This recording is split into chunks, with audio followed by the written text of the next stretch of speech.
बोले वासुदेव श्री कृष्ण भगवान की जय। भगवान की अतिशय कृपा के फलस्वरूप जौनपुर के कोठवा ग्राम वैना ग्राम की जन्मभूमि पर आज सप्तदिवसीय श्रीमद्भागवत महापुराण की कथा का शुभारंभ होने जा रहा है। श्री राम जी आवन जी के दरवाजे पर आप सभी भक्तजनों से अनुरोध है कि कथा का शुभारंभ होने जा रहा है। आप सब यथाशीघ्र कथा पंडाल में आकर अपना अपना स्थान ग्रहण करें और भगवान की कथा का रसपान करना चाहें। बोलिए परम पूज्य श्री सद्गुरुदेव भगवान की जय। ओम सहस्रशीर्षा पुरुषः सहस्राक्षः सहस्रपात् स भूमिं विश्वतो वृत्वा अत्यतिष्ठद्दशाङ्गुलम् नमोऽस्त्वनन्ताय सहस्रमूर्तये सहस्रपादाक्षिशिरोरुबाहवे सहस्रनाम्ने पुरुषाय शाश्वते सहस्रकोटि युगधारिणे नमः। सहस्रकोटि युगधारिणे नमः। न तत्र सूर्यो भाति न चंद्र तारकं नेमा विद्युतो भान्ति कुतो यमग्निः तमेव भान्तं यनुभाति सर्वं तस्य भासा सर्वमिदं विभाति तस्य भासा सर्वमिदं विभाति।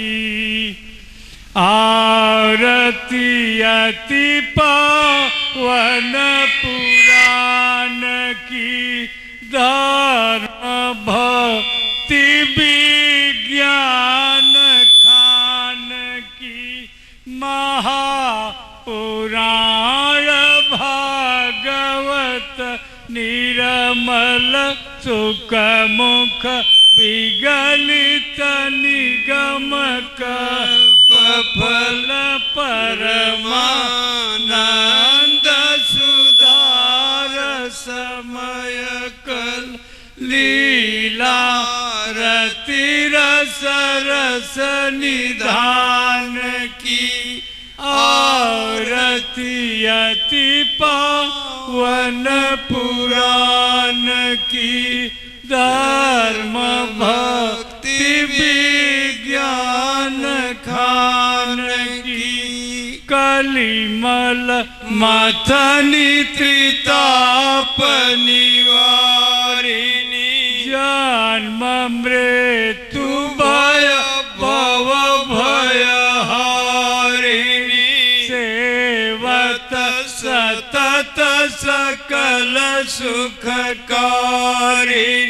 सुमह सदि हरि चरित गान की आरती अति पावन पुराण की धर्म भक्ति विज्ञान खान की विषय विराग वियोह विनाशिनी विमल विराग विवेक विकासिनी भगवत तत्व रहस्य प्रकाशिनी परम ज्योति परमात्म ज्ञान की आरती अति पावन पुराण की दार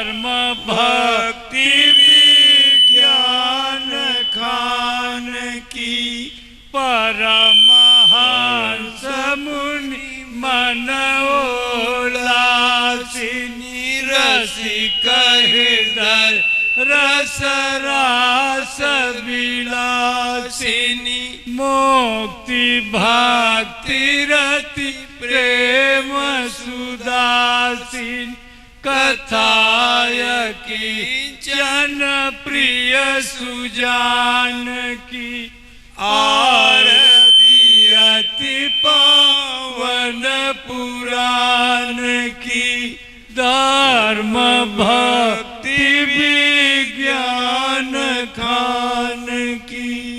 बोलिए श्रीमद् भागवत महापुराण भगवान की जय। बोलिए वासुदेव भगवान की जय। बोलिए परम पूज्य श्री सद्गुरुदेव भगवान की जय। बड़े भाग्य से भगवान की कथा सुनने का अवसर प्राप्त होता है। इस अवसर का लाभ आप सब अवश्य उठाएं। आप सब श्री राम जी आवन जी के द्वार पर भगवान की कथा का शुभारंभ होने जा रहा है। आप सब आएं और भगवान की कथा का रसपान करना चाहें और अपने भाग्य का अपने जीवन का कल्याण करना चाहें। अब परम पूज्य श्री सद्गुरुदेव भगवान के समक्ष श्री राम जी आवन जी आए और आज की कथा का शुभारंभ करने के लिए परम पूज्य श्री सद्गुरुदेव भगवान से निवेदन करना चाहें। उतर आइए आप लोग। हाँ उतर आइए।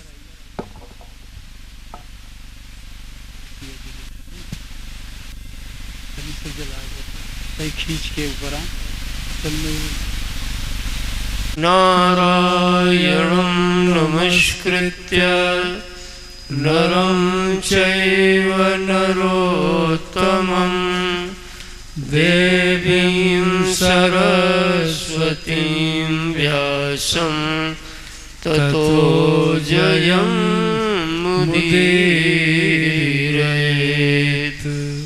भक्ति भक्त भगवंत गुरु चतुर्नाम बपुएक तिनके पद वंदन किए नाशत विघ्न अनेक। हरिः शरणं हरिः शरणं हरिः शरणं हरिः शरणं हरिः शरणं हरिः शरणं हरिः शरणं हरिः शरणं। प्रभु शरणं प्रभु शरणं प्रभु शरणं प्रभु शरणं प्रभु शरणं प्रभु शरणं प्रभु शरणं प्रभु शरणं। गुरु शरणं गुरु शरणं गुरु शरणं गुरु शरणं गुरु शरणं गुरु शरणं गुरु शरणं गुरु शरणं।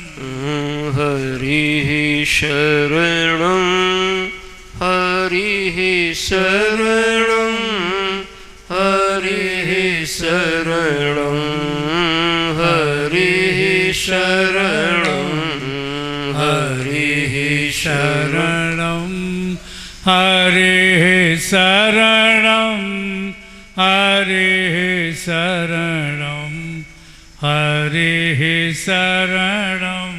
बोल बोलिए भागवत भगवान की जय। श्री कृष्ण चंद्र भगवान की जय। राधा रानी सरकार की जय। बाबा विश्वनाथ भगवान की जय। श्यावर रामचंद्र भगवान की जय। हनुमान जी महाराज की जय। सूर्यदेव भगवान की जय। छठ मैया की जय। सनातन धर्म की जय। ग्राम देवता की जय। ग्राम देवी की जय। कुल देवता की जय। कुल देवी की जय। ओम नमः पार्वती पतये हर हर महादेव।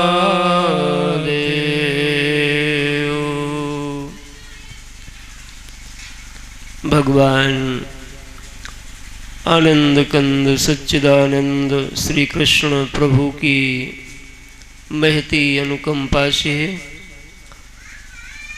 इस जौनपुर जनपद के अंतर्गत कुठावा ग्राम के इस पावन प्रांगण में श्रीमान रामजी आमन जी के आयोजकत्व में आयोजित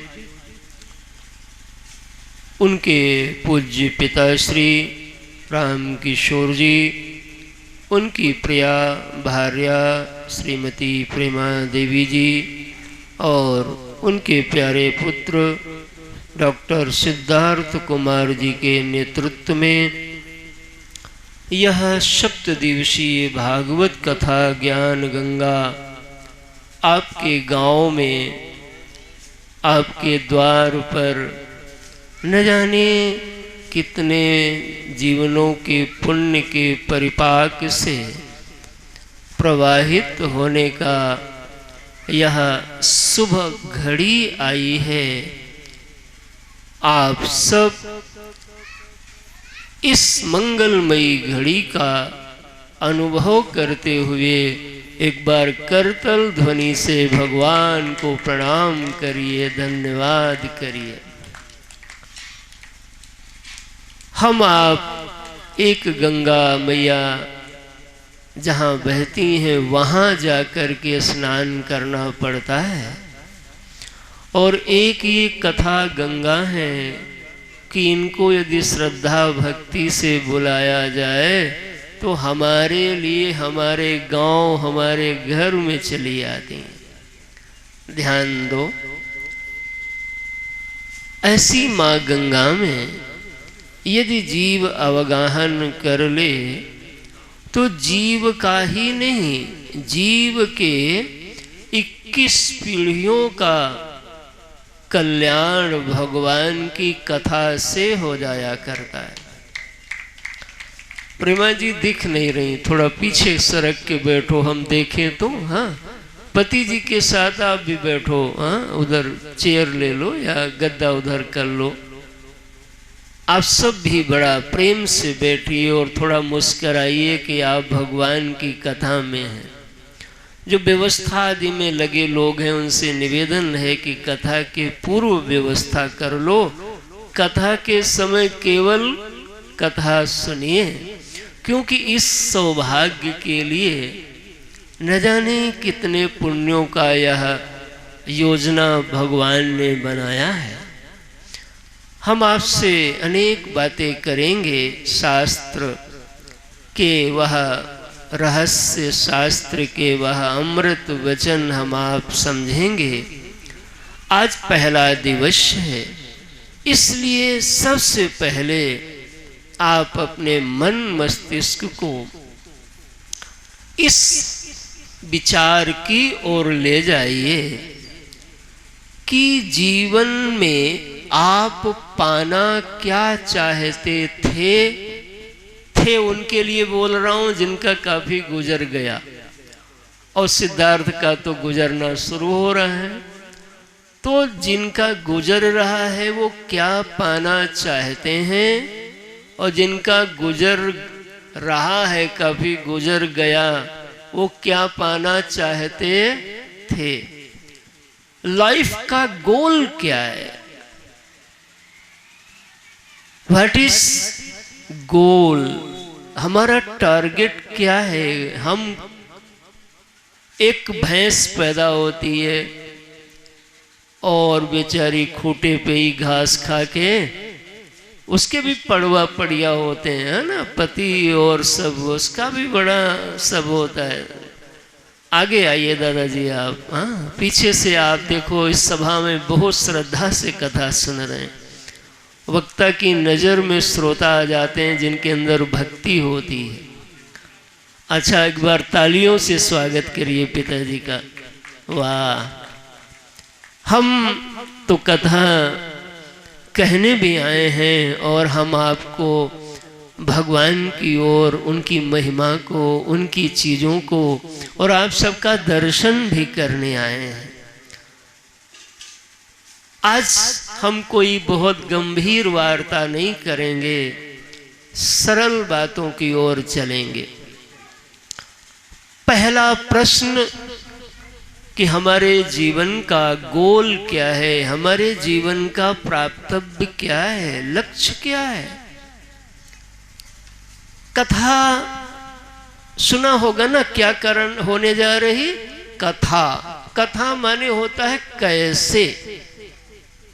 ये जो हमारा जीवन है वो कैसे सुखद हो, कैसे सुंदर हो, कैसे उपलब्धियों से भरा हो, ये कैसे होगा, इसका जो उत्तर देता है उनका नाम है श्रीमद् भागवत महापुराण।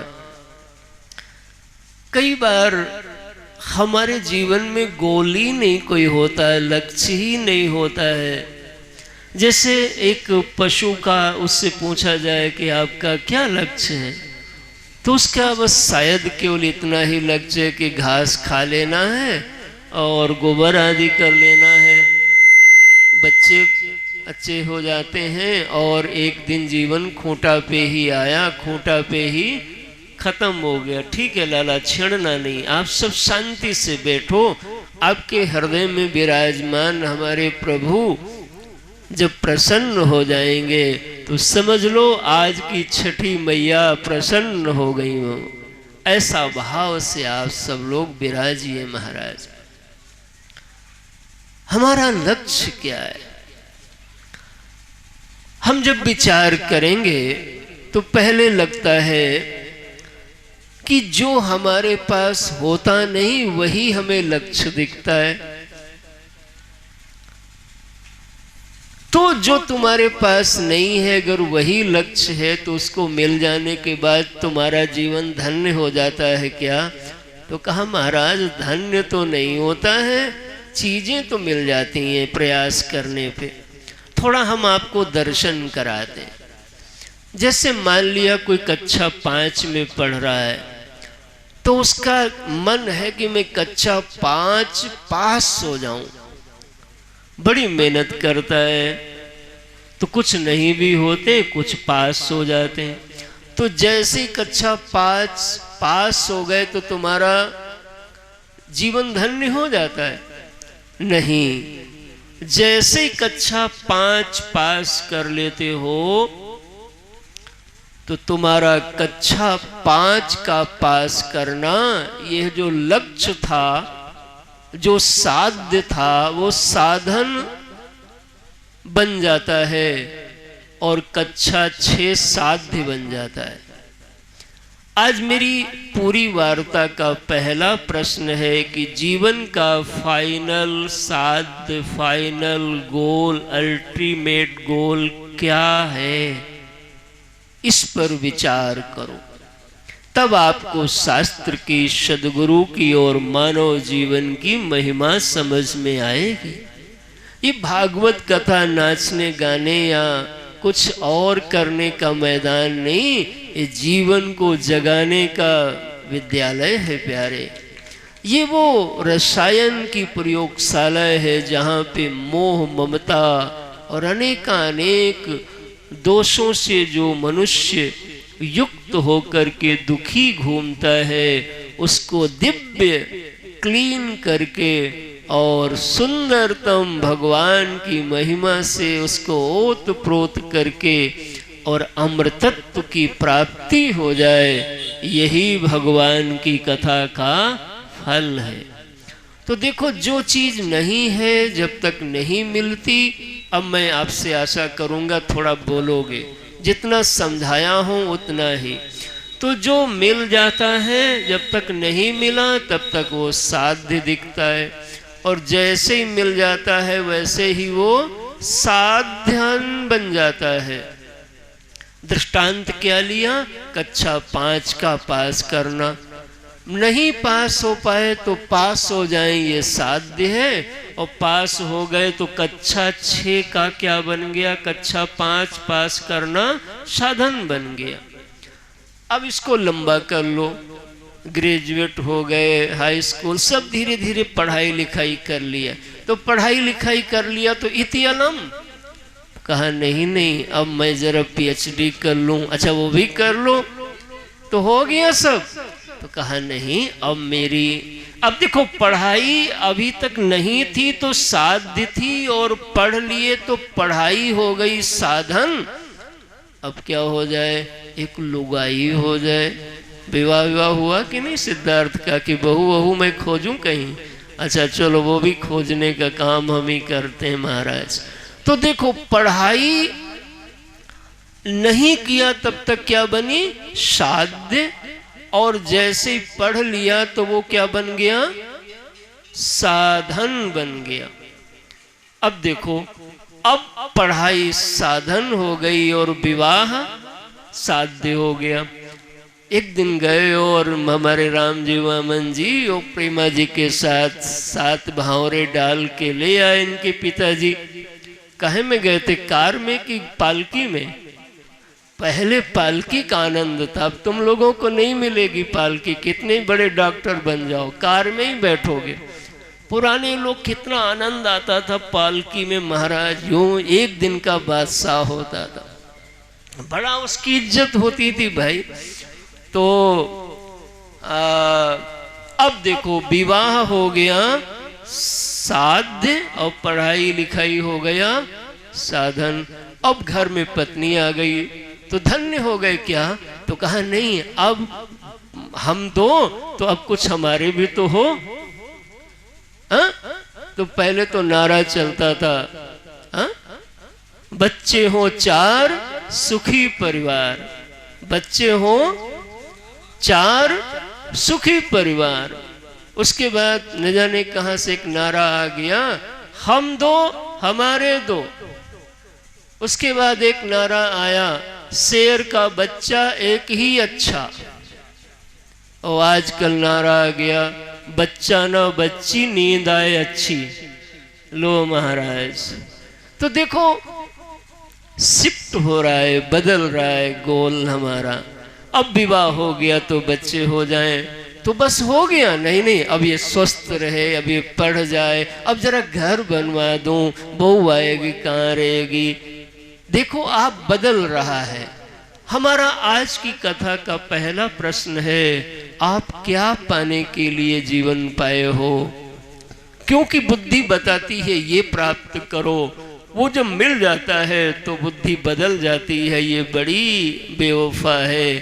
फिर कहती ये, फिर मूल क्या पाना है ये पता ही नहीं आदमी को चलता, और जीवन धीरे धीरे जर्जर हो जाता है। मानो जन्म अनमोल रे, माटी में मत घोल रे, अब जो मिला है फिर न मिलेगा कभी नहीं कभी नहीं कभी नहीं रे। हे बाबा, जीवन कई बार हम समझ ही नहीं पाते कि पाना क्या है जीवन में। एक बार एक पति पत्नी थे, तो हस्बैंड वाइफ और उसका एक बेटा था।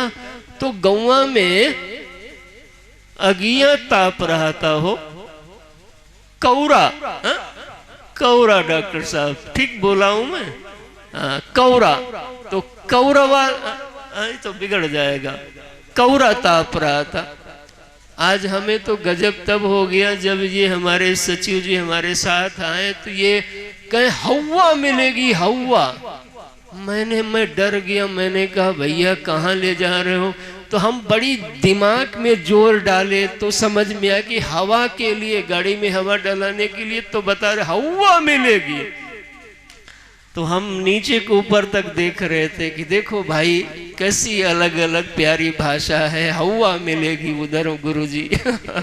बोलो भक्त और भगवान की जय। तो हस्बैंड और वाइफ और उनका एक प्यारा बेटा कौरा ताप रहा था। तो इतने में उसको कोई किसी महापुरुष के आशीर्वाद मिल गए, तो कहा आप तीनों एक एक वरदान मांग लो, मैं आज खुश हूं तुमसे, जाओ बेटा। अब उसके मन में कौरा ताप रहा था, सर्दी का समय था। मन में आदमी के आया क्या वरदान मिला ही था, तो मन में आया बैठ जाओ बेटा, बैठो आराम से बैठो, बैठ के सुनिए, खूब प्रेम से सुनिए और पत्नी बच्चों माता पिता को भी ला के सुनाइए। ये कथा सबके लिए है, पूरे गांव के लिए है, जो भगवान का है उसके लिए है। इसके देखो भैया, बिटिया के विवाह में और किसी के अर्थी के काम में और भगवान के यज्ञ में न्योता है तो भी जाना चाहिए, और न्योतवा मान लिया नहीं आ पाया तो भी दौड़ के जाना चाहिए हो, क्योंकि भगवान सबके हैं, गंगा सबकी है, इसलिए हम सबका यज्ञ है। आप सब इसमें आनंद लीजिए। तो क्या ताप रहा था डॉक्टर साहब? कौरा। आदमी के अब वरदान तो उसको मिल गए थे, एक एक कहा तीनों मांग लो। तो आदमी के मन में आया कि आज सर्दी बहुत है, भुना हुआ खूब बड़ा आलू आया, मैं उसको खाऊं। अब जैसे अब वरदान तो मिला था, तो जैसे उसने इच्छा किया तो इतना बड़ा आलू महाराज आया, भुना भुनाया और आदमी के मुख में चला गया। अब मुख तो भैया जैसे तैसे गया, अब दबा ही नहीं पा रहा, बोल ही नहीं पा रहा। पत्नी झुलझुलाई, देखो देखो न जाने कितनी बार आलू खाए और ऐसी इच्छा करते, अभी तक आलू से नहीं पेट भरा, लो आलू खाने की इच्छा थी, वह आलू इतना बड़ा क्यों खाने की इच्छा किया, मुंह में नहीं जाता। वो हुआ दरअसल ये था कि वो आलू आ गया, बहुत बड़ा आलू। तो पत्नी गुस्से में आ गई कि इतना वरदान था, कुछ और मांग लेते। तो पत्नी ने कहा कि हे प्रभु, ये आलू जो आया है इन्हीं के मुंह में चला जाए। उठ के वो मुंह में चला गया। अब तो महाराज वो बोल ही ना पावे, तो बेटा बचा। बेटे के पास अभी एक वरदान शेष है। उसने कहा हे प्रभु, अब कृपा करो और ये जो मुंह में गया है आलू पिताजी के, किसी तरीके से बाहर निकल आए। और वो निकल आया, समझ में बात आई। 3 वरदान पाए और तीनों वरदान यूज भी किया, लेकिन तीनों वरदान व्यर्थ हो गए। हम आपसे यही प्रार्थना करते हैं कि यह हम मानव जन्म अनेक अनेक शक्तियों से, वरदानों से, विभूतियों से विभूषित भगवान ने प्रदान किया है। कहीं हम और आप भी इसको व्यर्थ के कामों में, व्यर्थ के प्रोग्रामों में खत्म तो नहीं कर दे रहे हैं? हे नाथ, कथा माने कैसे, हमारे जीवन का लक्ष्य क्या है, यह पहला चिंतन जिसके मन में होने लगता है उसका जीवन पशु से पृथक हो जाता है, क्योंकि 84 लाख योनियों में आहार निद्रा भय मैथुनम च, ये सभी चारों काम अन्य अन्य योनियों में होते हैं। लेकिन भैया मनुष्य जन्म पाए हो तो मनुष्य जन्म में कुछ विशेष यदि आप करके जाओगे तभी आपका जीवन धन्य धन्य हो जाया करता है। मैं वाक्य को, मैं विचार को थोड़ा किनारे तक पहुंचा दूं जिससे आपको साफ हो जाए कि साध्य तब तक साध्य संसार में दिखते हैं जब तक वो मिलते नहीं, और मिल जाने पे वो अगली चीज के लिए साधन बन जाते हैं। मेरी सभा में उपस्थित सभी भक्तजनों, यह निगमन बना लो, निश्चय बना लो आज से कि साध्य उसको कहते हैं जो किसी भी अन्य साधन का साधन ना बने, उसका नाम होता है परम साध्य।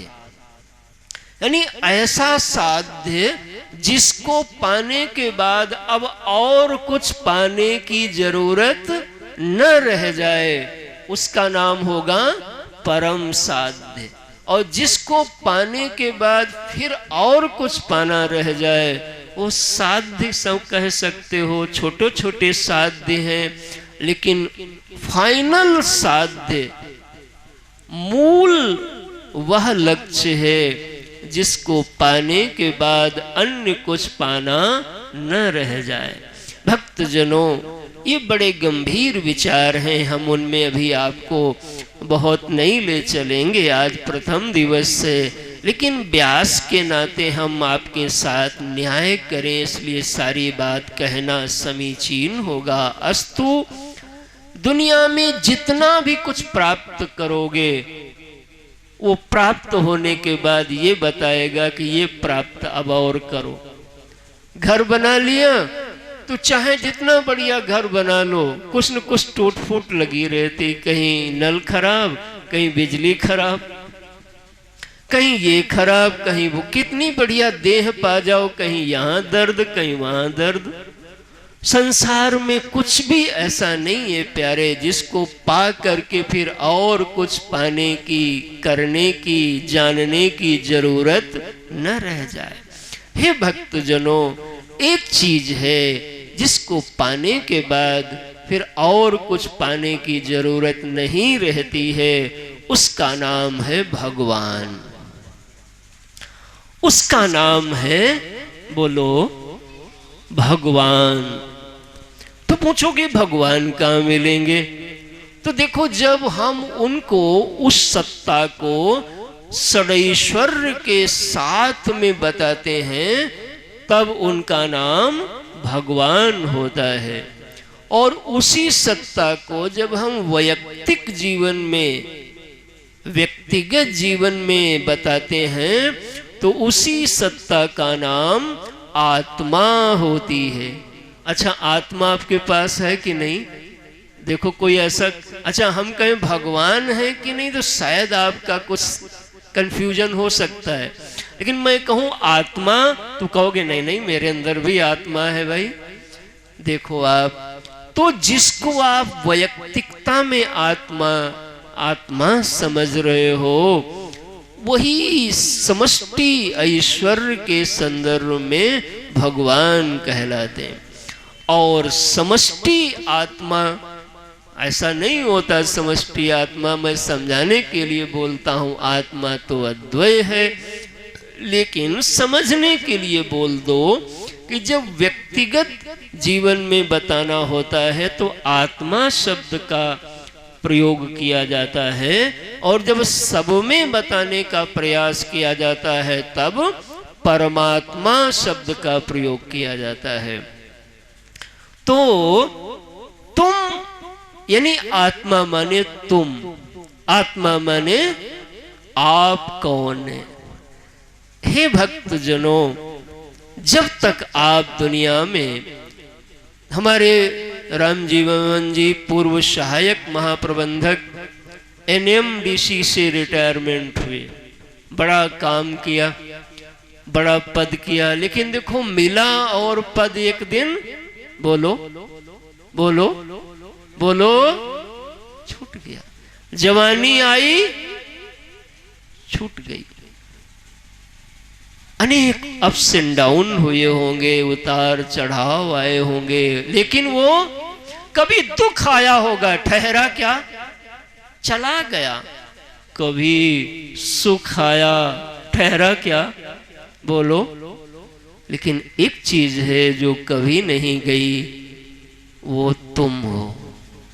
हे भक्त जनों, दुनिया में आपके अलावा जितने सब हैं वो सब साध्य हो सकते हैं, लेकिन आत्मा को पाना परम साध्य है, भगवान को पाना परम साध्य है।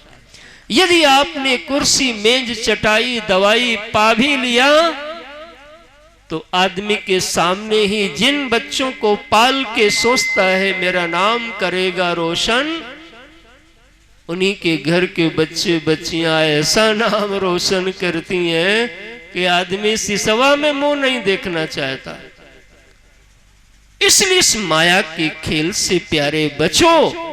ये 7 दिवसीय भागवत कथा मैंने बताया था कि ये संपूर्ण यूनिवर्स की सबसे सुप्रीम साइंस है। इसको समझने के लिए पुण्य चाहिए और परमात्मा से प्रीति चाहिए। हे भक्त जनों, जिसके जीवन का लक्ष्य परम साध्य है, समझ में आया? साध्य तो अनेक हैं। अभी शाम होगी, भूख लगेगी तो भोजन साध्य बन जाएगा, लेकिन जैसे ही क्षुधा निवृत्त हो गई तो दूसरा साध्य आ गया कि अब जरा पलंग चाहिए सोने के लिए। देख रहे हो आप, बदल रहा है। लेकिन एक ऐसा साध्य है जो कभी नहीं बदलता, और उन्हीं का नाम हम भागवत में कृष्ण कहेंगे। क्या कहेंगे? राम कथा सुनाते तो राम कहते, देवी पुराण सुनाते तो दुर्गा कहते। ध्यान दीजिए। और ऐसे जो कृष्ण हैं वो सबको कथा में अभी सुनाऊंगा 7 दिनों तक, वो खींचते हैं सबके मन को, सबको मनोहर है, सबके मन को हर लेते हैं, आकर्षित कर लेते हैं ऐसे कृष्ण। अच्छा सच में बताओ सिद्धार्थ, कभी अपने आप से नाराज होते हो? कभी अपना आप कभी अप्रिय लगता है? बोलो। हो सकता पिता कभी अप्रिय लग जाए, कभी डांटा हो माँ, कभी कोई और लग सकता है। पतोहू पत्नी अप्रिय लग सकती है, लेकिन अपना आपा कभी अप्रिय नहीं लग सकता। कृष्ण जिनका नाम है। अब तुम लोग संगीतकार तो बुलाए नहीं, तो हम खुद ही संगीत हैं और आप सब भी गाइए। कृष्ण जिनका नाम है, गोकुल जिनका धाम है, कृष्ण जिनका नाम। डॉक्टर साहब को भी माइक दे दो भाई, नहीं नाराज हो जाएंगे। गोकुल जिनका धाम है, ऐसे श्री भगवान को बारंबार प्रणाम है। ऐसे श्री भगवान को बारंबार प्रणाम। ताली बजा के। कृष्ण जिनका नाम है, गोकुल जिनका धाम है, ऐसे श्री भगवान को बारंबार प्रणाम है। यशोदा जिनकी मैया है, नंद जी बपैया है, यशोदा जिनकी मैया है। नंद जी बपैया है, ऐसे श्री गोपाल को, ऐसे श्री गोपाल को बारंबार प्रणाम है। कृष्ण जिनका नाम है, गोकुल जिनका धाम है। ऐसे श्री भगवान को बारंबार प्रणाम। सच्चिदानंद रूपाय विश्वोत्पत्त्यादि हेतवे, तापत्रय विनाशाय श्रीकृष्णाय वयं नुमः। यं प्रव्रजन्तमनुपेतमपेतकृत्यं द्वैपायनो विरह कातरया जुहाव। पुत्रेति तन्मयतया सर्वोऽभिनेदुः, तं सर्वभूतहृदयं मुनिमानतोऽस्मि। नैमिषे सूतमासीनम् अभिवाद्य महामतिं, कथामृतरसास्वाद कुशलो शौनको ब्रवीत्। कुशलः शौनको ब्रवीत्। अज्ञानध्वान्तविध्वंस कोटिसूर्यसमप्रभ, सूताख्यायि कथासारम् मम कर्णरसायनं। श्रेयसां यद् भवेत् श्रेयः, पावनानां च पावनं। कृष्णप्राप्तिकरं शाश्वत साधनं तद्वदाधुना।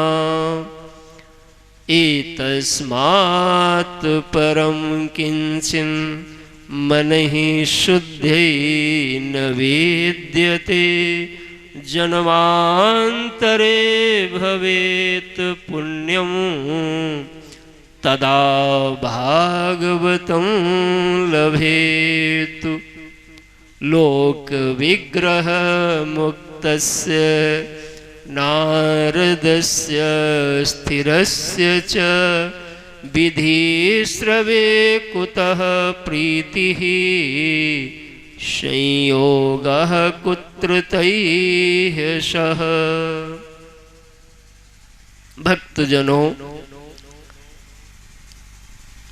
भगवान की यह कथा, इसका महात्म्य नैमिषारण्य की पावन भूमि से प्रारंभ हुआ। कहते हैं भगवान के पास सब ऋषिगण लोग पधारे हैं और एक प्रार्थना लेके गए कि प्रभु कोई पवित्र जगह बताओ जहां हम यज्ञ कर सकें। भगवान ने कहा सभी धरती हमारी ये सभी पवित्र है, कहीं भी करो। ऋषियों ने कहा फिर भी कोई आप संकेत कर दो तो हमारे लिए चयन सुगम हो जाएगा। भगवान ने एक चक्र दिया और वो चक्र कहा जहां रुक जाए समझना वही सबसे पावन भूमि है।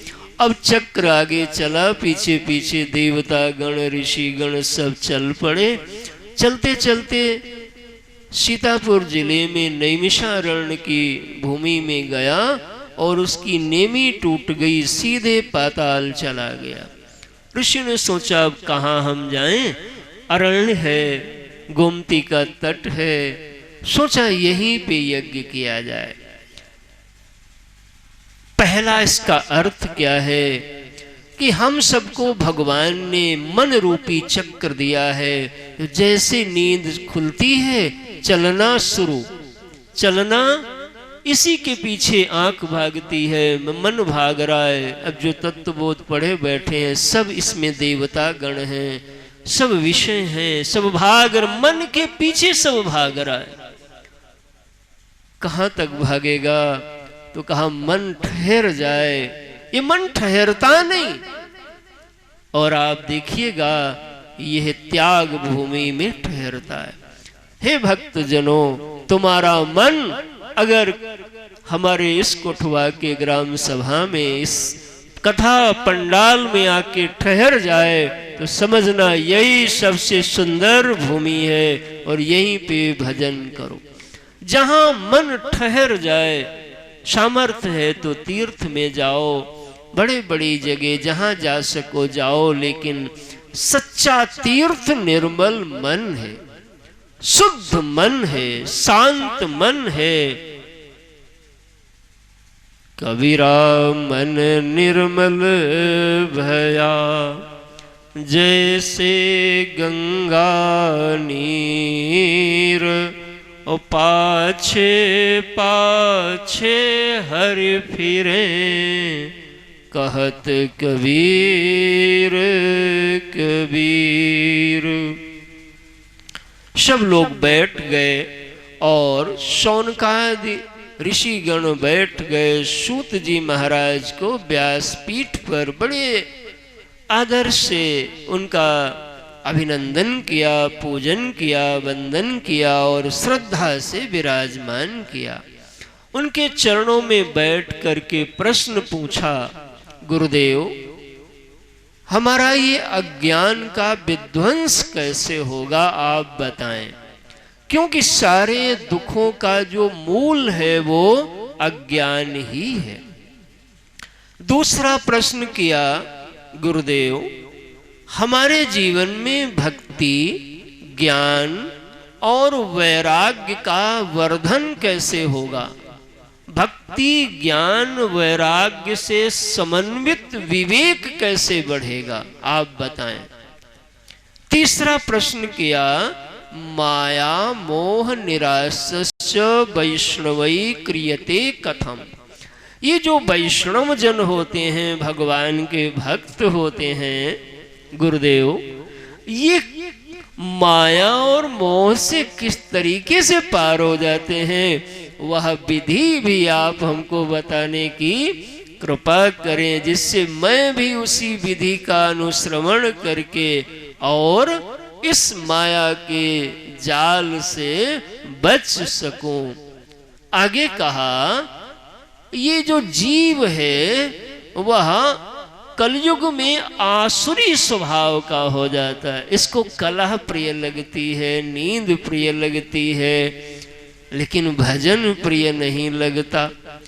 इसको संग्रह प्रिय लगता है, त्याग प्रिय नहीं लगता। इसको भोग प्रिय लगता है, लेकिन सेवा प्रिय। इसको ससुराल प्रिय लगती है, लेकिन माता पिता प्रिय। ये कलयुग का जो स्वभाव है, युग धर्म में जीव आसुरी स्वभाव हो गया। प्रभु यह कैसे दैवी स्वभाव संपन्न बनेगा, यह भी कृपा करके बताइए। और प्रभु ऐसा कोई निकृष्ट साधन न बताना। साधनों में भी श्रेयसाम यदि भवे श्रेयः पावना नाम च पावनम। सुंदरतम जो साधन हो, श्रेयस कर जो श्रेयतम जो साधन हो, ऐसे साधन को बताना प्रभु। और खाली ये सब ना मिले, कृष्ण प्राप्ति करम। अभी बताया था फाइनल गोल क्या है? आप इंसान सबसे मिला है, लेकिन अपने आप से बहुत दूर है। बताओ कहाँ मिलेंगे राम? खोज रहा है। कैसी मजाक है जीवन में। जब तक कथा का, गुरु का कोई छोटा मोटा फल नहीं समझना। गुरु उस चीज की उपलब्धि करा देता है जिसको आप जन्म जन्म से खोज रहे हो, और जब तक ये खोज पूरी नहीं होगी तब तक यहाँ कुछ भी तुम पूरा कर लो अधूरा ही अधूरा रह जाता है साहब। इसलिए महाराज गुरुदेव हमें ये भी बताना, कृष्ण प्राप्ति कर्म भगवान कैसे मिलेंगे, मैं कैसे अपने आप तक पहुंचूंगा, बताओ कहाँ मिलेंगे श्याम, बताओ कहाँ मिलेंगे राम, बताओ कहाँ मिलेंगे श्याम। चरण पादुका लेकर हरि की खोज रहे रस खान, बताओ कहाँ मिलेंगे श्याम, बताओ कहाँ मिलेंगे श्याम। सद्गुरु वो है जो इस खोज को पूर्ण करा दे, उसका नाम सद्गुरु होता है।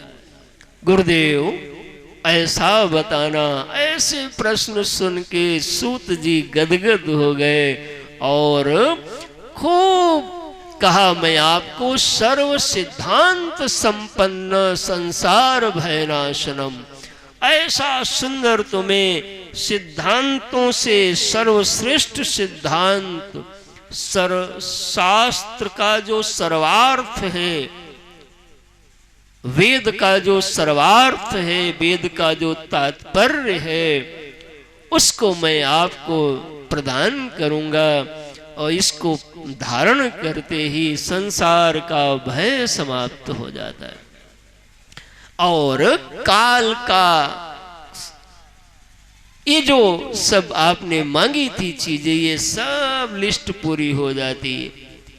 क्या बताऊं शौनक जी, एतस्मात् परम किंचन मनः शुद्ध्यै न विद्यते। संसार में बड़े साधन हैं, ये व्रत रखना, वो करना, वो चलना, वो नहाना, वो जितने भी A to Z सत्कर्मों की सूची है, उस सत्कर्मों की सूची में जो टॉप क्लास टॉप साधन है उसका नाम है सत्संग, उसका नाम है भगवान की कथा। जिसके द्वार पर भगवान की कथा होती है वह अनेकानेक यज्ञों के भी फल का अतिक्रमण कर जाया करता है। ऐसी ये श्रीमद् भागवत की महनीय कथा हम आपको सुनाते हैं। इसकी क्या महिमा मैं बताऊं तुमको शौनकादि ऋषियों। अरे एक बार जब परीक्षित जी को कथा श्री सुखदेव भगवान सुना रहे थे, कहाँ, शुक्रताल में मुजफ्फरनगर में, डॉक्टर साहब तो अभी पिछले साल वहीं कथा सुन के आए, बड़ी धूमधाम, तुम लोग भी तो गए थे। बोलो सुखदेव भगवान की जय। तीर्थों में आते जाते रहो, यही जीवन है। भैंस घोड़ा इनका जीवन खूंटे से शुरू होके खूंटे से खत्म हो जाता है, और आदमी भी अगर घर रूपी खूंटे से घर रूपी खूंटे पे खत्म हो जाए तो उसके जीवन का ये सौंदर्य नहीं है। इसलिए आइए जाइए, घूमिए फिरिए और पा जाइए जो तुम्हारा परम प्राप्तव्य है, जिसको पाने के बाद फिर और कुछ पाना नहीं होता। आज की कथा का मूल केंद्रीय बिंदु वही है। हे भक्तजनों, वो सुखदेव जी भगवान जब कथा सुनाए तो देवता लोगों ने सुना कि 7 दिन में मुक्ति हो गई, तो देवता लोग अमृत का कलश लेके आए। कौन आए बोलो तो, बोलो। देवता बड़े महनीय लोग हैं, बड़े आदरणीय, विशेष क्लास से उनका। और कैसे आए? विमान पे आए। विमान माने होता है विशेष मान। आई एम, मैं कुछ विशेष हूं। विशेष अभिमान लेके भगवान की कथा में आओगे तो प्यारे आपको कथा नहीं मिल पाएगी। यहाँ तो मान सब उतार के भगवान के चरणों में प्रपन्न हो जाइए, अपने आप कृपा बरस जाएगी। सारी उपाधियां, सारी टोपी उतार के आइए जहाँ चप्पल उतारा है, मैं केवल भगवान का हूं। फिर देखो कैसे भगवान अपनी कृपा और करुणा से आपके जीवन को पोषित कर दें। भक्त जनों, देवता लोगों को जब अमृत कलश के साथ विनिमय करने को कहा परीक्षित जी के प्रसंग में, तो सुखदेव जी ने सहमति नहीं दी। लेकिन जब उनका कल्याण हुआ तो बड़ा इंटरनेशनल न्यूज हो गई महाराज। ब्रह्मा जी भी चकित हो गए। तो ब्रह्मा जी ने तत्काल से तराजू बांधा और कहा देखें, तो सब शास्त्र एक तराजू पे रखा और भागवत भगवान एक तराजू पे, और भगवान के भागवत जी का पलड़ा भारी हो गया। आज वही भागवत आपके द्वार पर, आपके गांव में पधारी हैं। आप इनको आदर करिए, इनके चरणों में लौट जाइए, और ये कल्प वृक्ष हैं।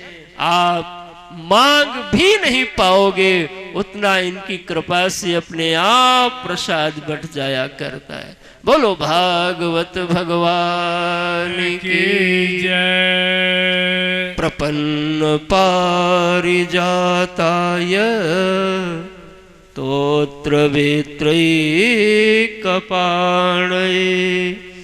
ज्ञान मुद्राय कृष्णाय गीतामृत दुहे नमः। अभी भगवान देखो कैसे आते हैं, धीरे धीरे पृष्ठभूमि बनती है। आज बहारें कहती हैं कान्हा आएंगे, आज बहारें कहती हैं कान्हा आएंगे। संदेशा आया है कन्हैया आएंगे, हो संदेशा आया है कन्हैया आएंगे। मीरा की प्रभु विनती पे आए, मीरा की प्रभु विनती पे आए। कर्मा का प्रभु मान बढ़ाए, कर्मा का प्रभु मान बढ़ाए। आज हमारी बारी है, आज हमारी बारी है। वो भूल न पाएंगे संदेशा आया है कन्हैया आएंगे, हो संदेशा आया है कन्हैया आएंगे। भगवान की कथा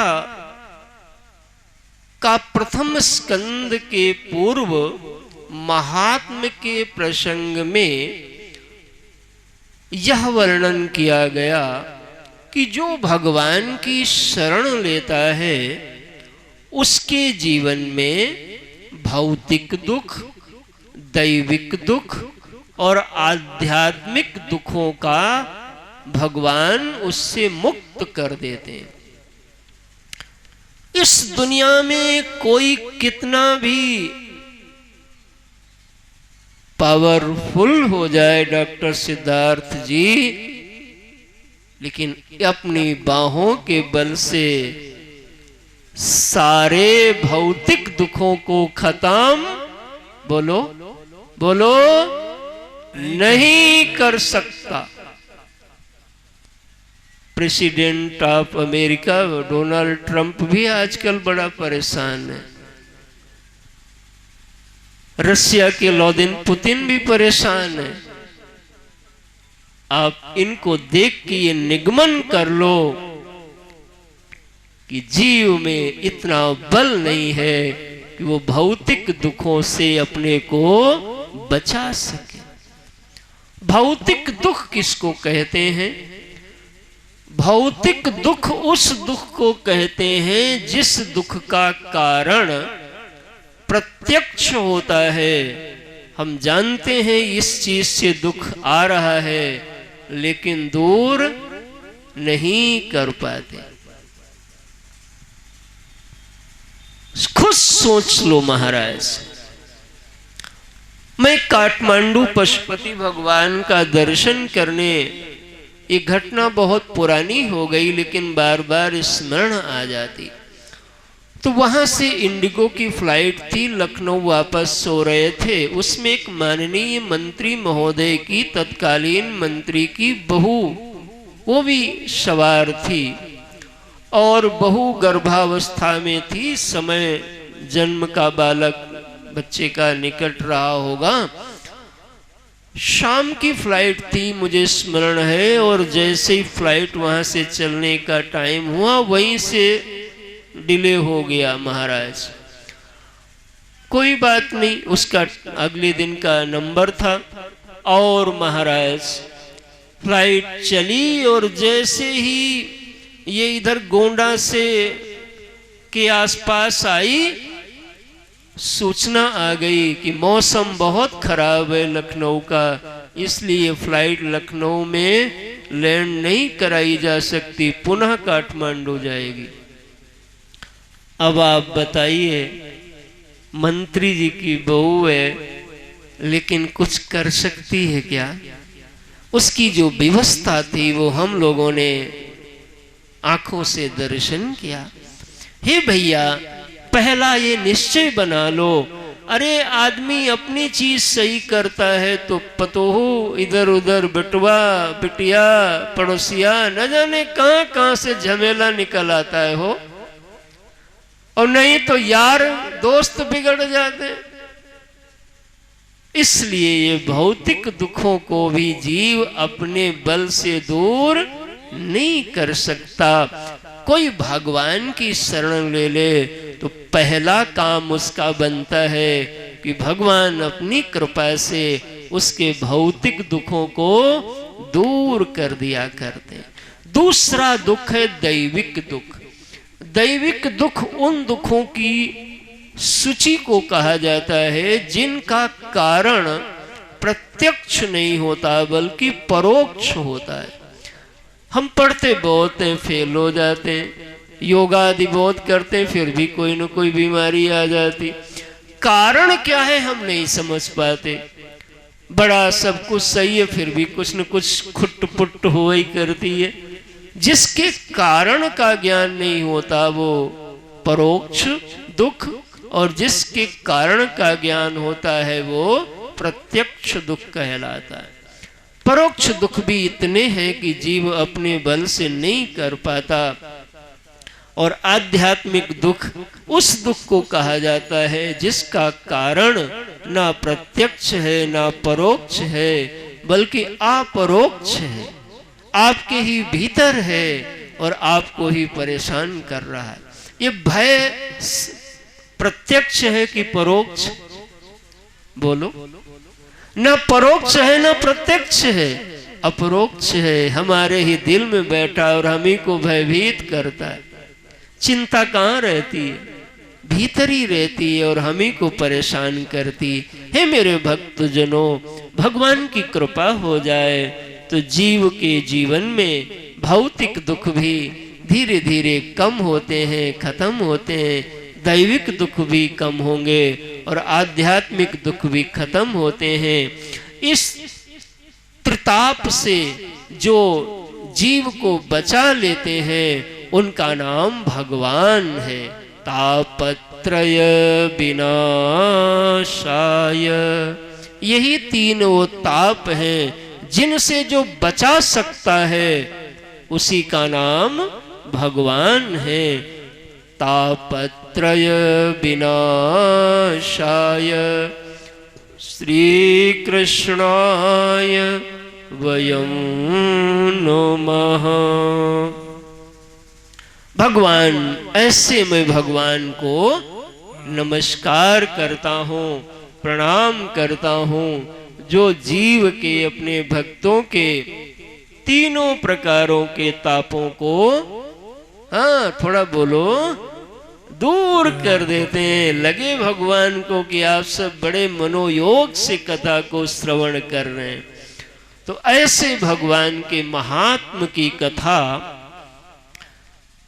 इसमें इसका प्रारंभ होता है देवर्षि नारद जी महाराज से। देवर्षि नारद जी महाराज भगवान के परम प्रिय हैं और भगवान के भक्त हैं। भक्त उसको कहते हैं जो भगवान के स्वभाव को जान करके अपने जीवन को भगवान के भरोसे कर दिया है। भगवान का स्वभाव क्या है कि भगवान अपने भक्त का परित्याग नहीं करते। भगवान अपने भक्त की सर्वकाल रक्षा करते हैं। न में भक्ता प्रणश्यति, उसकी गाड़ी को अटकने नहीं देते। बोलो भक्त और भगवान की जय। बिन पिए नशा हो जाता है, जब मूर्ति देखूं मोहन की। बिन पिए नशा हो जाता है, जब मूर्ति देखूं मोहन की। बिन पिए नशा हो जाता है, जब मूर्ति देखूं मोहन की। बिन पिए नशा हो जाता है, जब मूर्ति देखूं मोहन की। देवर्षि नारद जी महाराज विचरण कर रहे थे। सब लोकांतर में धरती पे बहुत प्राचीन कथा है। सत्यम नास्ति तपः शौचम दया दानम न विद्यते, उदर रंभिणो जीवा वारका कूट भाषिणा। ये उस समय देखा कि सब आदमी अपने पेट के लिए परेशान है। कोई सत्य नहीं, कोई दान नहीं करता, दया नहीं है। ऐसे ऐसे सब दर्शन किया। जीव का मंद भाग्य है, आलसी है। लेडीज अपने बाल कटवाने लगी। देखो ये उस समय देखा देवर्षि नारद जी ने। शाल को बुद्धिदायका, भाई भाई से बैर है। ये सब वर्णन देखते देखते ब्रज क्षेत्र वृंदावन में पदार्पण हुआ तो यमुना मैया के तट पर भक्ति माँ अपने पुत्र ज्ञान वैराग्य को लेकर के विराजमान है। लेकिन माँ बड़ा दुखी है, क्योंकि वहां कोई ज्ञान का वैराग्य का ग्राहक नहीं है, लेने वाला नहीं है, और माँ दुखी है। कथा बहुत लंबी है, बहुत वर्णन है, समय की मर्यादा है। सार इतना समझ लो कि भक्ति वसुंधरा की वो माँ है जिनको भगवान सर्वाधिक चाहते हैं, सर्वाधिक प्रेम करते हैं, और वो भी भगवान को चाहती हैं। लेकिन दिखाया क्या गया कि आज दुखी है। इसका एक बात समझ लो कि आप भगवान से, भगवान की भक्ति से, भगवान के सत्संग से जैसे ही दूर होगे डॉक्टर छोटेलाल, वैसे ही दुखी हो जाओगे। ना मानो तो करके देखो। भगवान बहुत प्यार करते हैं। जैसे ही सत्कर्म से, धर्म से, भक्ति से, भजन से जीव दूर होता है, विस्मरण विपदाः विस्मरणम, विपदाः विस्मरणम विष्णु। भगवान विष्णु का विस्मरण ही विपदा है, और स्मरणम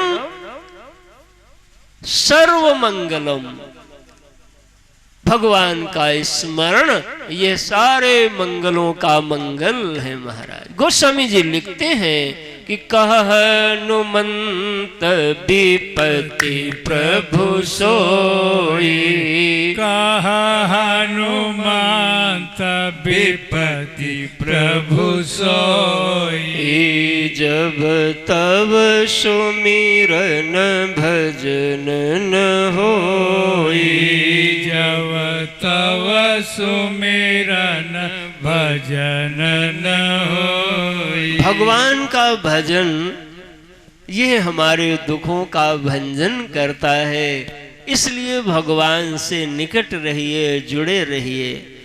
लीला में भगवान दिखाते हैं कि देखो भक्ति हमसे दूर हुई तो आज उनके भी जीवन में दुख है। नारद जी आए और परिचय हुआ एक दूसरे का, और नारद जी ने कोशिश किया ज्ञान वैराग्य का। जब दुख नहीं समित हुआ तो नारद जी बहुत चिंतित हुए और प्रतिज्ञा कर लिया कि अगर मैंने घर घर में आपको माँ भक्ति प्रचारित नहीं किया, जन जन में गेहे गेहे जने जने तदा नाहम हरिर्दासो, अगर मैं ऐसा न कर पाया तो भगवान का भक्त नहीं हूं। भगवान के भक्त की सबसे बड़ी भगवान की यही पूजा है कि जगत के जीवों के दिल में भगवान को बिठाया जाए, जगाया जाए और भक्ति को प्रचारित किया जाए। यही भगवान के जो भक्त हैं, प्रचारक हैं, यही सबसे बड़ी भगवान की पूजा है। नारद जी वहां से जब इन अनेक गीता वेद वेदांग को सुना करके देखा नहीं इनका जीर्णता का नाश हुआ तो चिंतित हुए। उस समय आकाशवाणी हुई, नारद जी सत्कर्म करो। अब सत्कर्म क्या है ये समझ में आया नहीं, तो इसको पूछने के लिए विचरण करने लगे। और विचरण करते करते भगवान बद्री विशाल बद्रिकाश्रम उत्तराखंड तक पहुंच गए। वहां सनत कुमारों से मुलाकात हुई। बोलो संत भगवान की जय। सनत कुमार जी ने कहा, अरे नारद कहाँ भागे जा रहे हो? सारी बात बताई। तब बताया सत्कर्म माने, अरे कहा नारद सत्कर्म माने, सत माने परमात्मा, जिस काम में भगवान जुड़ जाए उसी का नाम सत्कर्म है। लेकिन सबसे बड़ा सत्कर्म ज्ञान यज्ञ है, भगवान की कथा है। इसलिए नारद जी तुम भगवान की कथा कराओ, यही उसी से कल्याण होगा। स्थान तय हुआ, कहाँ हो? तो कहा गंगा। हम लोग बद्रिकाश्रम में हैं उत्तराखंड में, तो आधी दूर हम नीचे आएंगे और भक्ति माता और ज्ञान वैराग्य हैं वृंदावन में, तो कहा आधा दूर वो चल के आएंगे। हमारे तो यजमान जी ने ही हमको इतना दूर ठहरा दिया महाराज। हाँ, तो वहां के यजमान जी ने नहीं इतना दूर ठहराया। बोलो भक्त और भगवान की जय। तो हरिद्वार के आनंद नामक घाट पे सब रचना बनी, पत्रिका छपी और प्रचार प्रसार होने लगा। कथा का प्रचार प्रसार अच्छे से होना चाहिए। गांव गांव जन जन के द्वार तक निमंत्रण लेके जाना चाहिए। नग्न पैर होके जाओ, ये यज्ञ का काम है। जो मिले दद्दा कक्का मैया भैया सब लोग कथवा में आइए। और इस प्रकार से पूरी सृष्टि में निमंत्रण छप गया। नारद जी की कथा है ना, नदियां माताओं का रूप बना के आने लगी, पर्वत आने लगे, वन आने लगे, तीर्थ आने लगे, देव आने लगे, ऋषि मुनि सब आने लगे। अलग अलग सबके बैठने का प्रबंधन हुआ और सनकादि को व्यासपीठ पर बिठा करके कथा का शुभारंभ हुआ। जब भी कथा कराने का मन हो तो कथा का सुंदर उसका प्रचार प्रसार हो, जन जन में कथा की चर्चा हो, सब लोग कथा शुभारंभ होने से कुछ मिनट पूर्व कथा में आए, नियत स्थान पर बैठे, पहली आरती से दूसरी आरती तक बैठे और अच्छे से कथा सुने। जाते समय भगवान का नाम मन में जपते चले जाएं। 7 दिनों तक कोई क्रोध आए वैसे भी नहीं करना चाहिए, लेकिन काम, क्रोध, लोभ, मोह इन सब से बचना चाहिए। और जो भी द्वार पर आए उसका खूब खूब स्वागत, अभिनंदन करना चाहिए। कथा कैसे करानी चाहिए? तो कहा जैसे बेटी का विवाह करते हो। अब बेटी गरीब की भी होती है, अमीर की भी होती है। तो अमीर की बिटिया है तो अमीरी की तरीके से भाई करता है, और गरीब की है तो बेचारा गरीब की तरीके से कर लेता है। लेकिन विवाह दोनों की बेटी का होता है। ऐसे कथा दोनों लोगों की होती है, गरीब की भी और अमीर की भी होती है, लेकिन खूब उत्साह उमंग से करना चाहिए। कथा व्यास, कथा पोथी पूजन, कथा व्यास की, उनके सेवा की, उनके मन उनका प्रसन्न रहे, उनके सुख की चिंता करते हुए प्रातः काल भगवान राधा कृष्ण का पूजन, पोथी पूजन और ओम नमो भगवते वासुदेवाय इस मंत्र का जितना अधिक से अधिक हो सके जप करना चाहिए। दोनों वक्त खा सको, कम खा सको, एक समय व्रत रहो, पूरा व्रत रहो, जिसका शरीर जैसा अनुकूल हो वैसा नियम लो, लेकिन सुख पूर्वक कथा सुनो, ऐसा नियम मन में बना के रखना चाहिए। कथा हुई और महाराज उसी कथा में ज्ञान वैराग्य सब लोग धन्य धन्य, भगवान निज लोक परित्यज्य भगवान भक्त वत्सला, भगवान भी अपना लोक छोड़ के कथा में आ गए। बोलो लक्ष्मी नारायण भगवान की जय। सबने और नृत्य होने लगा। श्रीमन नारायण नारायण नारायण, श्रीमन नारायण नारायण नारायण, भजमन नारायण नारायण नारायण, भजमन नारायण नारायण नारायण। भगवान से सबने कहा प्रभु एक कथा में आ पाए हो तो बाकी में नहीं आओगे, तो हम लोगों का मन खुश रहे इसलिए एक नियम बना दो। भगवान ने वरदान दिया कि जहाँ जहाँ हमारी कथा गाई जाएगी हम वहाँ जरूर पधारेंगे, इसलिए यहाँ भी भगवान का आगमन है। आप सब खूब पवित्रता के साथ भगवान का स्वागत करें। कथा पूर्ण हुई और शौनकादि ऋषियों ने पूछ लिया सूत जी से के विशुद्ध्यंति वदंतु मह्यम, कौन कौन जो है लोग शुद्ध हुए? तो बताया जो पापियों में भी सुपर पापी थे वो भी महाराज उनका भी मंगल हो गया। ऐसी भगवान की कथा होती है। जैसे कूड़ा कितना भी दिन का हो, कितना भी ज्यादा हो, डरने की बात नहीं। एक बार उसमें भजन रूपी, सत्संग रूपी अग्नि लगा दो तो सब धो धो करके जल के साफ हो जाएगा। वैसे ही महाराज सबका जीवन सुंदर हो गया। कहा महाराज कोई एक चरित्र तो सुनाओ जिससे हमको लगे किसका हुआ। तो एक छोटा सा चरित्र सुनाया। अत्र ते कीर्तिष्यामि इतिहासं पुरातनं, यस्य श्रवण मात्रेण पापहानिः प्रजायते। तुंगभद्रा तटे पूर्वं भूत्पत्तम् उत्तमं, यत्र वर्णास्वधर्मेण सत्य सत्कर्म तत्परा। भक्तजनों, एक आत्मदेव नाम के ब्राह्मण हैं। तुंगभद्रा नदी के पास में उत्तम नाम का गांव है, उसमें रहते हैं। उनकी एक पत्नी है जिनका नाम है धुंधली।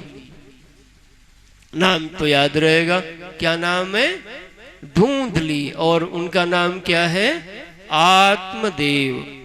तो घर में बड़ा सब और तो कुशल है, उदारता है, लेकिन उनके घर में कोई संतान नहीं है।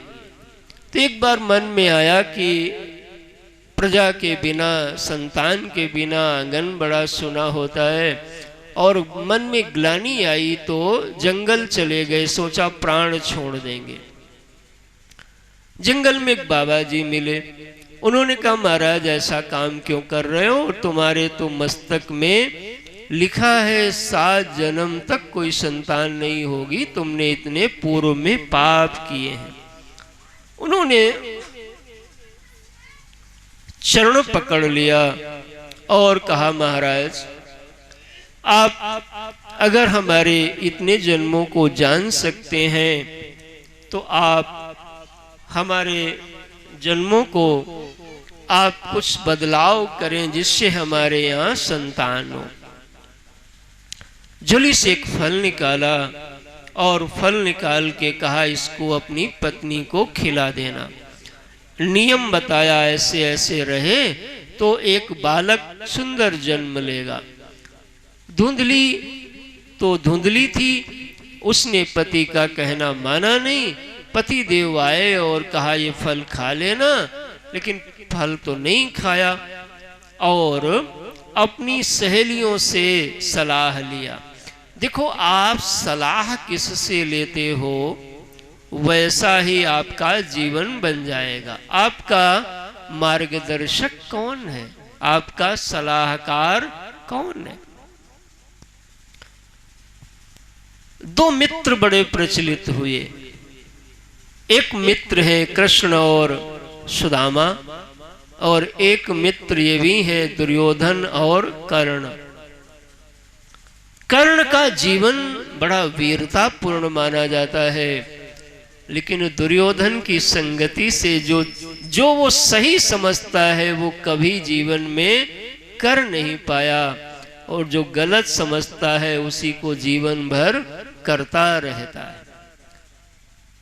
धुंधली माने होता है जिसको साफ साफ दिखाई ना पड़े, उस बुद्धि का नाम होता है धुंधली। ये जो धुंधली बुद्धि है, ये मानव देह ही उत्तम नगर है। सबसे उत्तम नगर यही है, मानव की देह। इसमें 9 द्वार हैं, 9 देवे 9 देहे पुरे देही। इस उत्तम नगर में यह आत्मा ही आत्मदेव है। लेकिन ये आत्मदेव, ये जीव इस बुद्धि के ही साथ रहता है। बुद्धि कहती हंसो तो हंसता है, बुद्धि रोने लगती तो ये रोने लगता है, बुद्धि सुखी तो ये सुखी, बुद्धि दुखी तो देखो। इसकी सगाई हुई है जीव की बुद्धि के साथ। और बुद्धि कैसी है? धुंधली, साफ साफ क्लीन नहीं दिखता, धुंधली रहती, यानी संशय रहता है मन में। संत का फल धुंधली नहीं खाती।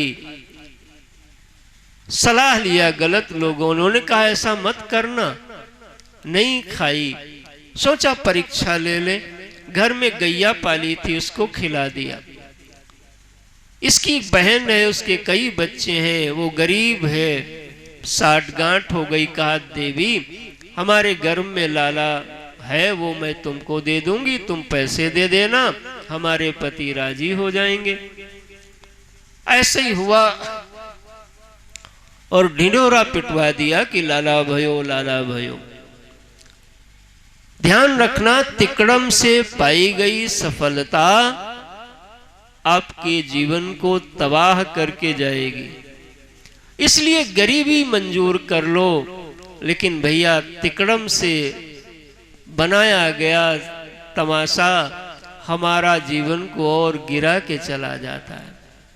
हे भक्तजनों, इधर वो जो गाय को फल खिलाया था उससे भी एक बालक हुआ, कान केवल गाय के जैसे, बाकी शरीर मनुष्य का। इसका बालक धुंधली ने कहा मैंने पाला है, मैंने 9 महीने पेट में रखा, तो मेरा नाम धुंधली, तो इसका नाम धुंधकारी। आत्मदेव जी जिद नहीं करते, कहा ठीक। तो सोचा लाओ गैया मैया के बालक का नामकरण मैं कर दूं। तो उन्होंने सोचा मेरा नाम आत्मदेव, तो हमारे इस बच्चे का नाम गाय के कान होने के नाते गोकर्ण नाम रखा। दोनों बालक बड़े होने लगे। गोकर्ण विवेकी हैं, साधु हुए, सज्जन हुए, और धुंधकारी महाखला बड़ा दुष्ट हो गया, सताने लगा, मारपीट करता, गंदा संदा रहता, कुकर्म में प्रवृत्त हो गया, माता पिता को सताता। ऐसे जो लोग होते हैं इनके खर्चे बहुत होते हैं, लेकिन कमाते ये कुछ नहीं। और उनसे पूछो खाली हो, तो खाली कभी नहीं होते, काम कुछ नहीं होता। बिजी विदाउट वर्क उनका जीवन होता है। हमेशा उनसे पूछो कुछ काम नहीं, क्या कर रहे हो, कुछ नहीं। ऐसे लोग पैसा लाओ, कब तक पिता पैसा देते। एक दिन मारा, तब गोकर्ण भैया ने समझाया, पिताजी क्यों आप मान सहते हो, वृद्धावस्था आ गई, शरीर जर्जर होगा, एक दिन छूट जाएगा, जाओ हरि भजन करो। और जाके हरिद्वार में रह के जीवन को धन्य किया। माँ घर में रहती, अब रोज पैसे कहाँ तक माँ बेचारी देती। एक दिन पैसा, अच्छा ऐसे लोगों के खर्चे बहुत होते हैं, कमाई धेला की नहीं होती महाराज। माँ बेचारी कहाँ से पैसे दे। तो धीरे धीरे जब एक दिन नहीं दिया तो आंख में जलता हुआ लुकाठी लगाया, लोहे की राड, और आंख फूट गई। देखो जिस माँ ने जन्म दिया उसके लिए ऐसा काम किया। गांव में कुआं था, अब तो कुएं खत्म हो गए, नल हो गए सब। यहाँ भी कुएं कभी रहे होंगे। और पहले तो ऊंचे जगत वगैरह बना देते थे, और कहीं कहीं नई जगत तो बराबर ही होता था, तो बराबर वाला रहा होगा, सूझा नहीं आखिया से, और कुआं में गिर के खत्म हो गई। अब ये दुष्ट और उदंड हो गया, वेश्याओं को ले आया, घर में रख लिया। वेश्याएं आपकी कभी नहीं होती, आपकी पत्नी ही आपकी होगी। पत्नी वो होती है जो पति के सुख में तो खड़ी ही होगी, और कदापि दुख आ जाए तो अपने पति के लिए जीवन लगा देती है, उसका नाम पत्नी होता है। लेकिन वेश्या जब तक आपके पास पैसा है, वो ना सुख में है ना दुख में, वो खाली पैसे में है। धुंधकारी ने बड़ी चोरी की राजा के यहाँ। वेश्याओं ने समझ लिया कि सिपाही आएंगे, मैं भी पकड़ी जाऊंगी। इसको रात में चारपाई से बांध के मार डाला। मरा नहीं, दुष्ट है, तो जलती लुकाठी मुंह में डाल दिया और जीवित जला दिया।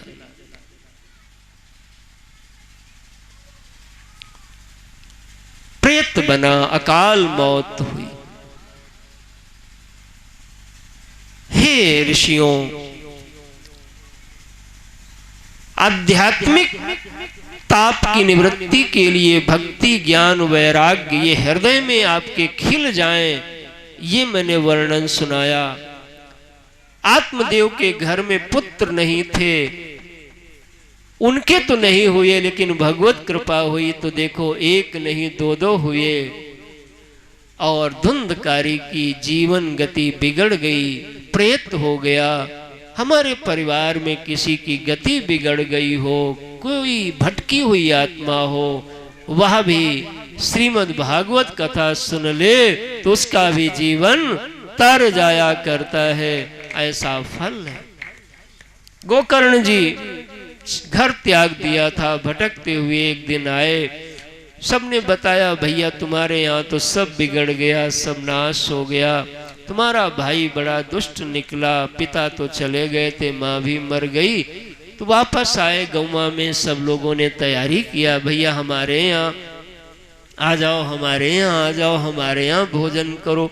संत वही है जो सबके हैं, जो सबका है वही संत है। सब लोग अपने अपने यहाँ बुलाने लगे और महाराज धुंधकारी आके याचना करता है, आप कौन है?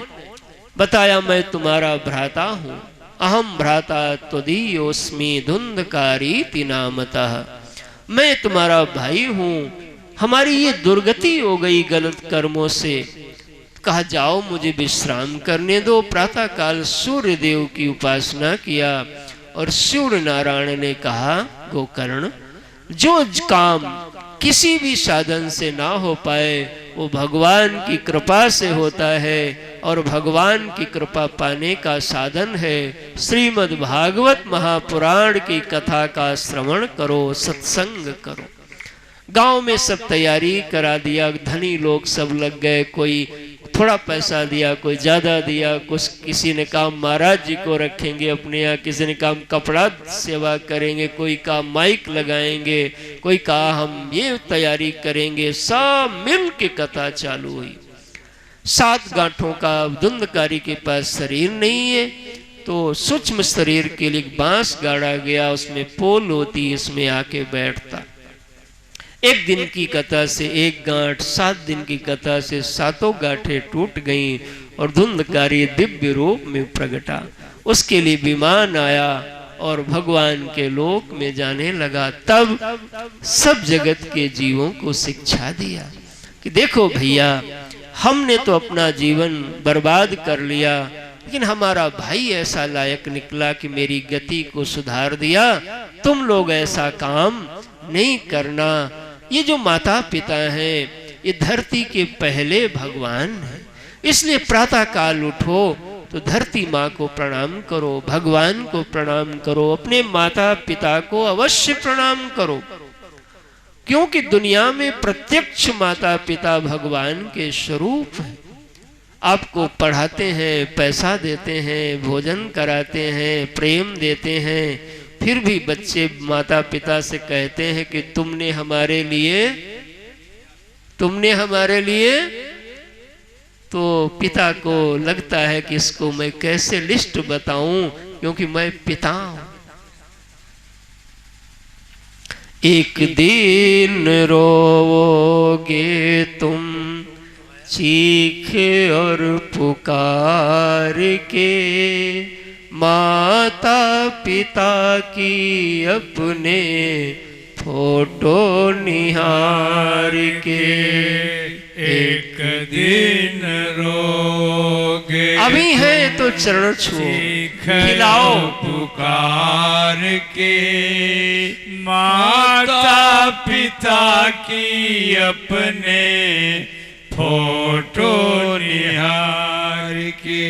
ममता की माता की ममता, पिता का सहारा, माता की ममता गीले में सो जाती, लाला को सुखा में। प्राणी तुझे जीवन में मिले ना दोबारा, प्राणी तुझे जीवन में मिले न दोबारा। दास तू पीले इनके चरण को पखार के, दास तू पीले इनके चरण को पखार के, माता पिता की अपने फोटो निहार के। एक दिन रोगे तुम चीख और पुकार के, माता पिता की अपने फोटो निहार के। जब तक माता पिता रहते, बेटा कहीं अड़ी दड़ी में फंस जाए, बाप कहता मैं हूं ना बेटा, घर के सब लोग सो जाते हैं, माई नहीं सोती, अभी आया नहीं, अभी आया नहीं। जब माँ बाप नहीं रहते तो कोई इंतजार नहीं करता। कोई नहीं बैठेगा तेरे इंतजार में, कोई नहीं बैठेगा। गाइए आप भी मेरे संगीत हो। इंतजार में रोएगा तो ऐसे जैसे माझी मझधार में, रोएगा तू ऐसे जैसे माझी मझधार में। सारे रिश्ते नाते होंगे हो, सारे रिश्ते नाते होंगे। दिन दो चार के माता पिता की अपने फोटो निहार के। एक दिन रोगे तुम चीख पुकार के, माता पिता की अपने फोटो निहार के। भक्तजनों, यह देह ही उत्तम नगर है, यह जीवात्मा ही आत्मदेव है, इसकी बुद्धि यही पत्नी है, धुंधली है। यह बुद्धि श्रेष्ठ की बात को जब नहीं खाती, यानी श्रेष्ठ का दिया गया फल नहीं खाएगी, माता पिता संत सदगुरु की बात यही उनका फल है, जब नहीं खाती है और मन मर्जी से जीती है, तो इसी के जीवन में धुंधकारी रूपी दोष पैदा होगा और वही दोष इसको रुलाएंगे, पीटेंगे, सताएंगे। और जब यह जीव संत सद्गुरु शास्त्र माता पिता के श्रेष्ठ सुझावों को, उनके भावों को हृदय में धारण कर लेगी, मतलब खा लेगी फल को, तब इसी बुद्धि के भीतर से गुण रूपी गोकर्ण पैदा हो जाएंगे। और गुण जहां पैदा होता है वहां प्रकाश फैल जाता है, उजाला फैल जाता है, सुख फैल जाता है। हे भक्तजनों, भगवान की शरण में जो आएगा उसके ये तीनों प्रकार के काम बनेंगे। आज हमने आपको महात्म का संक्षेप में भाव निवेदन किया। कल से हम मूल प्रसंग में प्रवेश करेंगे। आज कथा का प्रथम दिवस है। आप सबके गांव के लिए यह एक सौभाग्य है। मैं भगवान के चरणों का बल लेकर के आपसे प्रार्थना करता हूँ, आप सब अपने बाल बच्चों को, माता पिता, बहू बेटा बेटी, भाई बंधु मित्र परिजन स्वजन, सभी बांध सबके साथ में कथा का यह दिव्य लाभ जो आज से प्रवाहित होना प्रारंभ हुआ है, इसमें अवगाहन करें और आप स्वयं महसूस करेंगे कि आपके जीवन के, आपके सब लोगों के लिए भगवान की कितनी बड़ी कृपा का यह एक अवसर आया है। आज पावन छठ माता का पर्व पूरा संसार मना रहे हैं। आप सभी को भी छठ पर्व की बहुत बहुत मंगल शुभकामनाएं। इन्हीं वचनों के साथ हम वाणी को विराम देते हैं। नेमा विद्युतो भांति कुतोयमग्नि तमेव भान्तम अनुभाति सर्वं तस्य भाषा सर्वमिदं विभाति। श्री बांके बिहारी तेरी आरती गाऊं, श्री हे गिरिधर तेरी आरती गाऊं, श्याम सुंदर तेरी आरती गाओ, कुंज बिहारी तेरी आरती गाओ। आरती गाऊं प्यारे तुमको रिझाऊं, आरती गाऊं प्यारे तुमको रिझाऊं। हे गिरिधर तेरी आरती गाऊं, श्री बांके बिहारी तेरी आरती गाऊं। मोर मुकुट प्रभु शीश पे सोए, प्यारी बंसी मेरो मन मोहे। देख छवि बलिहारी में जाओ, बांके बिहारी तेरी आरती गाओ। श्री बांके के बिहारी तेरी आरती गाओ। चरणों से निकली गंगा प्यारे, जिन्होंने सारी दुनिया तारे, मैं उन्हें चरण आरती दूसरे को भी देते रहो दर्शन और भी लोगों को देते रहो, सब लोग करो। के बिहारी तेरी आरती गाओ। दासयनाथ नाथ के नाथ आप हो, सुख दुख जीवन प्यारे साथ आप हो।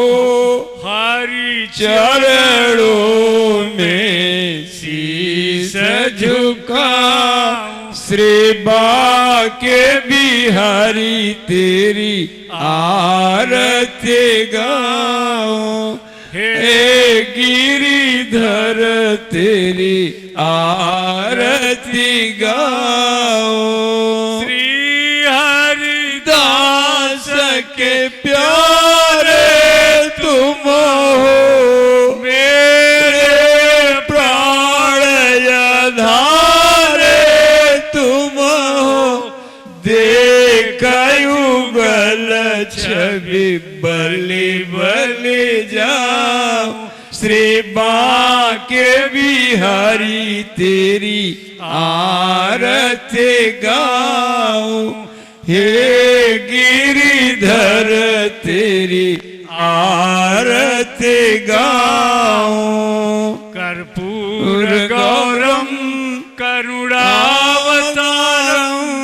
संसार सारम भुजगेन्द्रहारम। सदा वसंतम हृदयारविंदे, भवम भवानी सहितं नमामि। भवं भवानी सहितं नमामि। त्वमेव एव माता च पिता त्वमेव, त्वमेव बन्धुश्च सखा त्वमेव। त्वमेव विद्या द्रविणं त्वमेव, त्वमेव सर्वं मम देव देव। त्वमेव सर्वं मम देव देव। बोलिए परम पूज्य श्री सद्गुरुदेव भगवान की जय। नमः पार्वती पतये हर हर महादेव।